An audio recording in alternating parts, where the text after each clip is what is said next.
like eat food at, chill, get your thoughts together, have good conversation, or not have no conversation at all.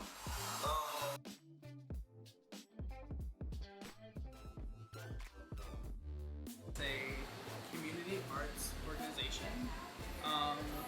Unlike any that I've been a part of before, one that prioritizes the narrative and empowerment of people who don't often get to have their stories told, that thinks creatively about what it means for people who are from marginalized communities, particularly Black people, who have dealt with trauma, to prioritize those stories, to prioritize that development, and to build pathways to leadership and to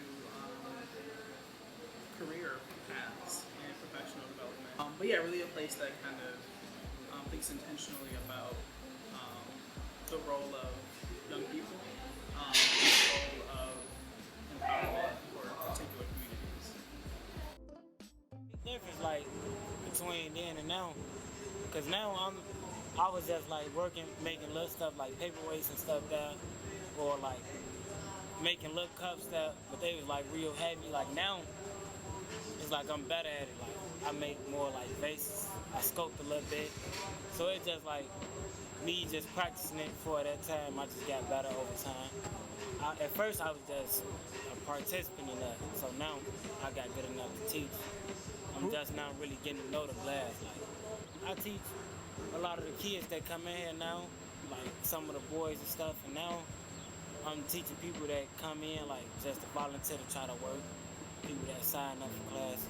I'ma always do this, like just on coming in and working and always making stuff like, yeah, 'cause that's some art that I like getting into. The organization got bigger. Because at first I used to just come in for my 4 hours and then go home. Now I'm pretty much here full time, working every day.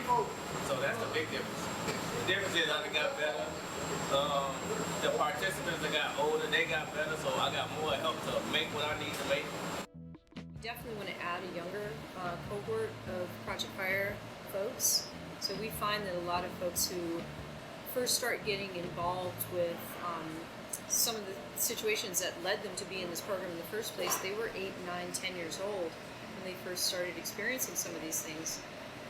Witnessing gun violence, being involved with gun violence themselves, having their families impacted by gun violence. So we're certainly going to have a program for younger folks too, to hopefully prevent them from being shot and wounded themselves. So that's definitely something I see changing. I definitely see that some of our young folks who come through Project Fire, I see them expanding the outreach and what we can do. So maybe building on the program based on what their expertise is and what they would like to see happen in the program, or how they would like to see the program change and shift and grow. And they'll be the leaders and drivers of that.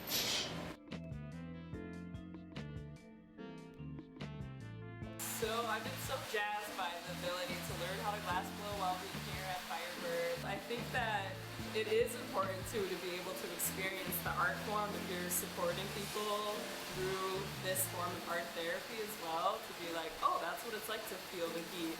That's what it's like to be so focused on this medium. I really just want to be, I guess a therapeutic figure that is different than what they expect from the typical social worker. But that's where like the psychoeducation comes in place, of like how trauma affects our body, and how to recognize how our past has influenced our present, and how to alter the future. Yeah.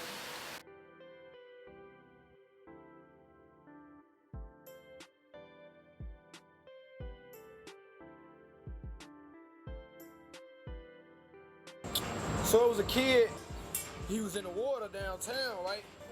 And they had this imaginary line in the water that it was no line in the water. Yeah. But this black kid accidentally swam across the line, and some white kids started throwing rocks at him and bricks at him and hit him in the head with the bricks, and he drowned.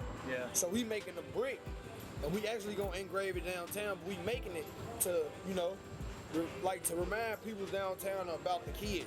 And we're gonna have like a message on it too, to like had to speak a little bit about it, so they won't be just blind at it or just looking at a brick. You see what I'm saying? Yeah. That's what it's about. The markers, they being placed all around the city, like every part where a person here died doing it right, and they got their time on that, and then like with the background and stuff, it's just a little bit trying to tell a little bit of their story too. It's all layered in, so it's like a few glasses behind it. Like when I did one, it was 3 people that had got killed, and I had kind of painted like some houses and some roads and stuff behind it, cause like they was all trying to get home. Around that time, they was trying to get away from the ride, like they weren't riding or nothing. Yeah. They was just trying to get away from it, get home, but they got killed on their way home. So I had painted like 3 houses and 3 roads. That's just some. I just think it's really cool and special that we're able to commemorate some of the lives of people who died during the race riots, and also put an emphasis on how do we remember and honor and lift up the people who are living right now, who are all around us, the most marginalized people who are at risk of dying at the hands of the same forces that people died from back then. And for people to feel like, yeah, I'm also an ancestor at the moment. Yeah, I'm also like changing history right now. And I'm breaking the cycle of violence right now. And I'm healing my soul and everyone who comes after me. I think that there's a moment of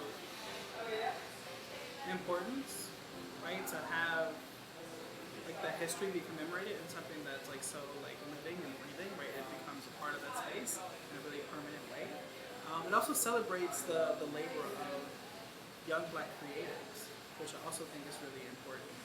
Like that pathway, right, to talk about something that was like this traumatic experience and Black history of the city, and then to kind of like renegotiate that through the lens of this restorative glass practice with Black youth. I think there's a really palpable connection and stance of empowerment that the symbology of that project will hold.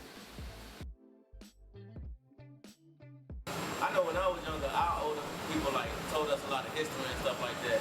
Like nowadays, the young people don't really be getting that history. I think it'd be, I don't know, like a positive and kind of negative reaction to it. Because it's like, at one point, it's like you putting a spotlight on something that happened back in the day that wasn't right and that a lot of people don't know of. But then, on the other hand, it's a lot of trauma that came with that.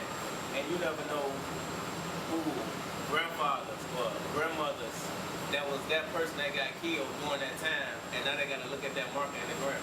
I ain't gonna lie, I think they gonna be like amazed at the work, but then it's gonna make them feel something. I think it's gonna make them wanna get more into it, like wanna know what was really going on, because a lot of people don't know about what was happening. Yeah. So I think that they gonna see it, and then they just gonna start asking more questions about it. You know what I'm saying? Yeah.